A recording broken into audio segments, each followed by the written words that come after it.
You know, it's wonderful to be back here again, except, I don't know, somebody must not like me because they put me behind Charlie Kirk and Ben Shapiro. Young, dynamic, interesting people, and I'm old. But I want to tell you something. I am so proud of the American people who saw through all that gaslighting and picked Donald Trump as president. If Donald Trump had won in 2020, we would have had a problem. We would have had to continue to deal with the COVID and all kinds of things, and things would not have been accomplished, and he would have been blamed for everything under the sun. That didn't happen. People were able to see side by side the conservative philosophy versus the progressive philosophy, and what kind of lives they lead for people. That was a tremendous blessing, and that was God's way of helping us to see who we were as a nation. This is an amazing nation that we live in. It doesn't matter where your ancestors came from. I don't care if they came from Ireland or France or China or Africa. You're better off in this country than you would be in that place. And this is our country, all of us together. And one of the reasons that Trump won is because he believed in something that our founders believed in. It's called the common good. What's good for everybody, not what's good for this group versus that group. And it took a little while, but aren't you glad that all these corporations and large companies are starting to see that DEI needs to DIE?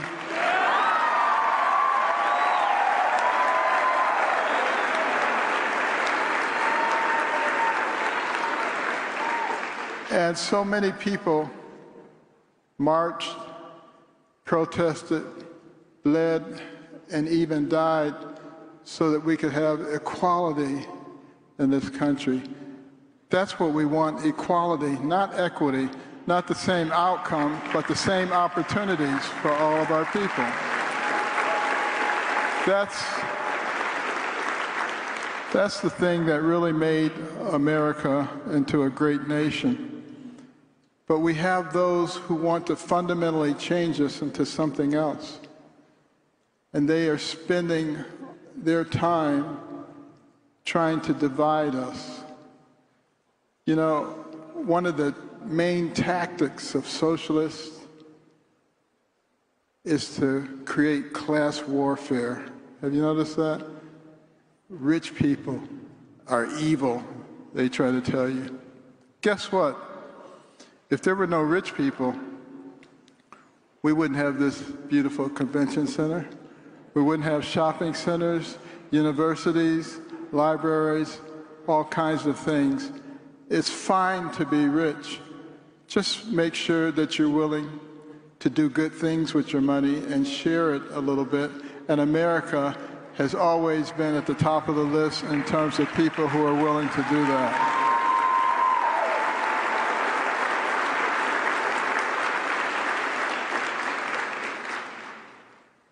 And as long as people have an opportunity to do well, isn't that what it's all about? You know, I remember as a youngster, one of the things that I hated was poverty. You know, some people hate snakes and rats. I hated poverty. It bothered the heck out of me. But you know, when I started doing a lot of reading, and particularly reading about successful people, and I began to understand that the person who has the most to do with what happens to you in life is you, then the poverty didn't bother me anymore because I knew it was only temporary and that I could change it. and that I could work as hard as I wanted to or as little as I wanted to, and that I would benefit from it. Isn't that the American dream? Isn't that what it's all about?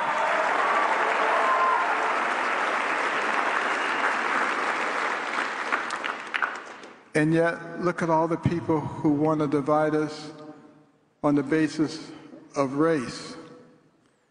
What a silly thing to be concerned about. You know, I don't know anybody who has the ability to change their race. They can't change their color, but what you can control is your character and what kind of person that you are. And it seems to me that that's the thing that we should be concerning ourselves about, particularly in this time in which we're living with people doing so many silly things.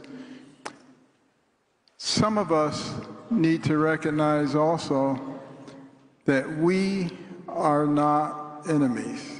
Take the first letter of each of those things, W-A-N-E, wane. We've let hatred and division wax for a long time. It's time to let it wane now. You know, we just passed Thanksgiving, and a lot of people on the other side of the aisle were saying, if somebody in your family voted for Trump, don't invite them for Thanksgiving. Don't go over their house for Thanksgiving. You know what? That is pure evil, stimulated by the devil.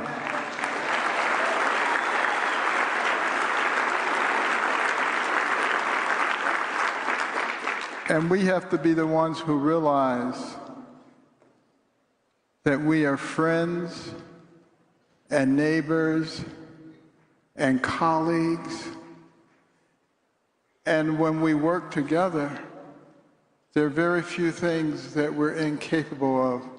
You know, when you think about what God has given us, which is the gift of our brain, the human brain, the most sophisticated organ system in the universe. And guess what? As a neurosurgeon, I operated on people from every continent, every race. And I can tell you, when I peeled that scalp down and took off that bone flap, I couldn't tell what color they were, because the brains are the same, and the brains are the things that make you who you are, not your skin color, not your hair, not the shape of your nose.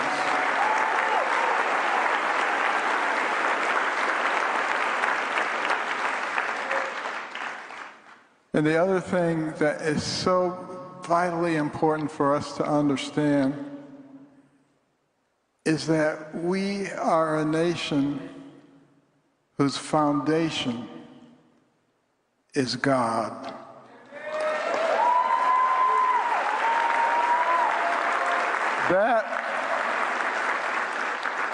That is the reason that we went from a ragtag bunch of militiamen to the pinnacle of the world in record time. It was because of a relationship with God. You know, I think of the story of the bulletproof Washington.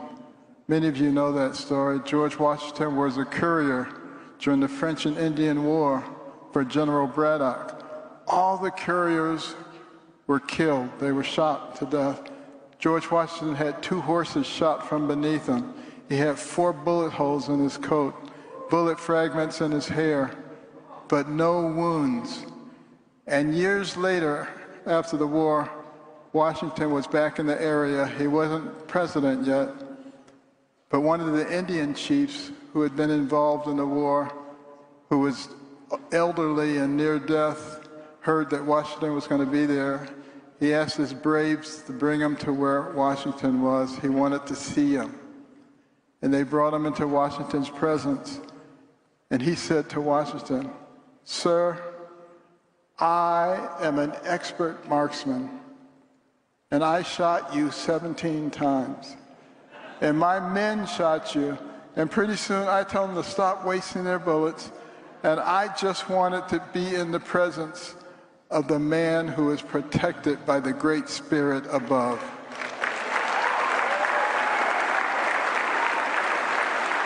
And that story used to be in all of our history books until it became politically incorrect. And then there's the story of the Battle of Long Island when Washington was down to his last platoon. The American Revolutionary War was about to end. General Howe had them surrounded by land and by sea. They were going to wipe out the last of the resistance.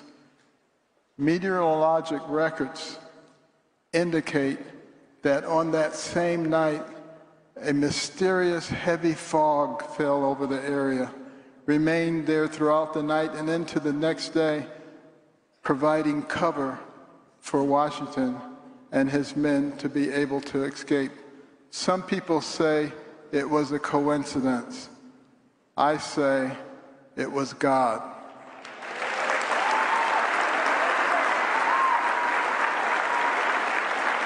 And we must remember what it means when we say that we are one nation under God. We must never forget that relationship. And it's time to come back to it. We've had a chance to see what happens when we put God in the background. We spiral downward. We become enemies. We confuse our children about their gender. We have drag queens in elementary schools. We have men in women's locker rooms and playing women's sports. We lose all of our common sense. All of it is there for us to remember. Don't let anybody tell you that you can't talk about God in public.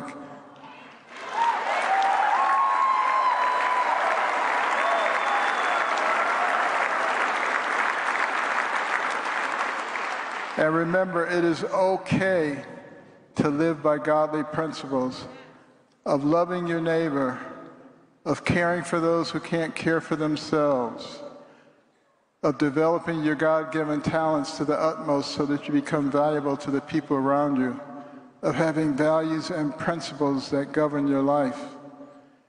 And I'll tell you, 2 weeks ago I was with President Trump, and I said, what are you taking to give you all this energy? Because I need some of it too. And he said, you may be surprised what he said.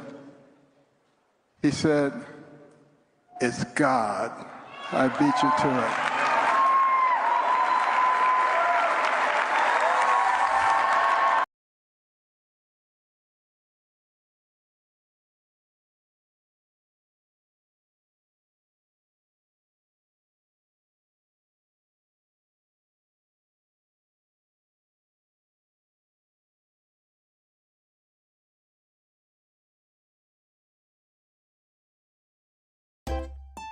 If you enjoy this content, please consider subscribing to my channel to stay up to date with future videos.